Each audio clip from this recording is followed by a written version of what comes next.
मन अति सुंदर में एक बहुत बड़ा ट्विस्ट आ गया है। राधिका दिव्य ब्रिज के पास पहुंच चुकी है। पूजा करते समय उसे दिव्यम की आवाज सुनाई दी। राधिका पूरे विश्वास और साहस के साथ अपने प्रिय को जी मेरे प्यारे दोस्तों, मन अति सुंदर के आने वाले एपिसोड बहुत ही मजेदार होने वाला है। इसे देखने से पहले आप हमारे वीडियो को लाइक और चैनल को सब्सक्राइब जरूर कीजिए। राधिका की अग्नि परीक्षा सांपों में से मुकाबला, चलिए शुरू करते हैं कहानी। मन अति सुंदर के आने वाले एपिसोड में आपको एक महामोड़ देखने को मिलने वाला है, जहां आस्था, प्रेम और शक्ति की परीक्षा ली जा रही है। जैसे ही राधिका भागने की कोशिश करती है, सरदार के सिपाही उसे पकड़ कर नीचे गिरा देते हैं और सरदार गुस्से में चिल्लाता है कि तुमने हमारे साथ छल किया है, अब तुम्हें आदिवासी परंपरा के अनुसार सबसे कठोर सजा मिलेगी। सब सिपाही राधिका को घेर लेते हैं और सजा सुनाई जाती है कि उसे मिट्टी से बने एक गड्ढे में डाला जाएगा, जिसमें भरे होंगे जहरीले सांप। अगर वह देवी है तो सांप उसे नहीं काटेंगे, वरना वही उसका अंत निश्चिंत है। तभी वह आती है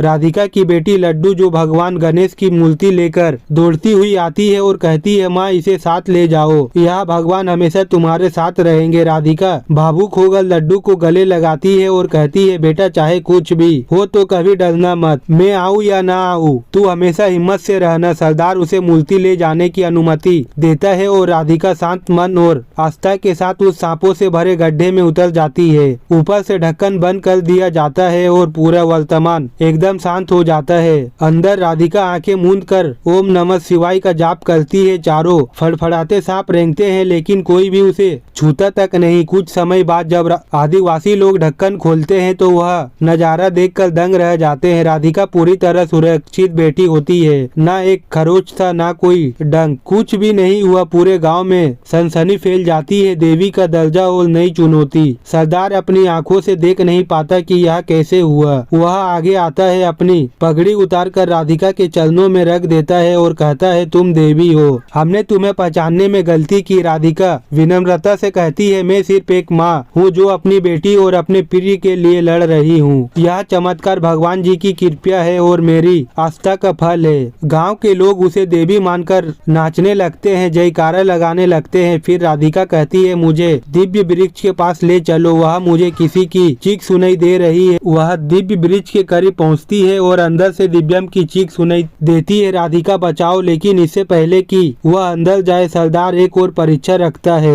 वह एक घायल सिपाही को दिखाकर कहता है, अगर तुम देवी हो तो इसे जीवन दो। राधिका डर जाती है, लेकिन वह फिर से भगवान को याद करती है। लड्डू की दी हुई गणेश मूर्ति को पकड़कर आंखें बंद करती है और घायल के माथे पर हाथ रखती है। कुछ क्षणों में चमत्कार होता है। घायल सिपाही आंखें खोलता है और उठकर बैठ जाता है। अब तो पूरा गांव राधिका के सामने हाथ जोड़कर खड़ा हो जाता है। सब लोग एक स्वर में बोलते उठते हैं, जय माता राधिका। दिव्यम की खोज और आदिवासी रहस्य। अब राधिका दिव्यम के बेहद करीब पहुंच चुकी है। दिव्यम की करहती आवाज और राधिका की भक्ति मिलकर कहानी को निर्णायक मोड़ की ओर ले जाती है। आदिवासी राधिका को बोलते हैं कि अब आपको हमारे दिव्य वृक्ष के पास में जाना पड़ेगा। राधिका बोलने लगती है, दिव्यम जी के लिए मैं कुछ भी कर सकती हूँ। वह तेजी से वृक्ष के पास पहुंचने वाली को आतुर है, लेकिन यह रास्ता आसान नहीं होने वाला है। राधिका पेड़ के पास जाकर पूजा करना शुरू करेगी। तभी दिव्यम की आवाज राधिका के कानों में सुनाई देने वाली है कि इस पेड़ के अंदर कुछ तो है, डाल में काला। लेकिन आदिवासी पूरी तरीका से राधिका पर नजर रखने वाले हैं, ताकि उसे पता न चल जाए कि उसका पति इसी के अंदर है, नहीं तो उन्हें बलि देनी पड़ेगी। क्या राधिका दिव्यम को बचा पाएगी? क्या आदिवासी अब उसका साथ देंगे या फिर एक और रहस्य उसके रास्ते में आएगा? आपको क्या लगता है, कमेंट में जरूर बताएं।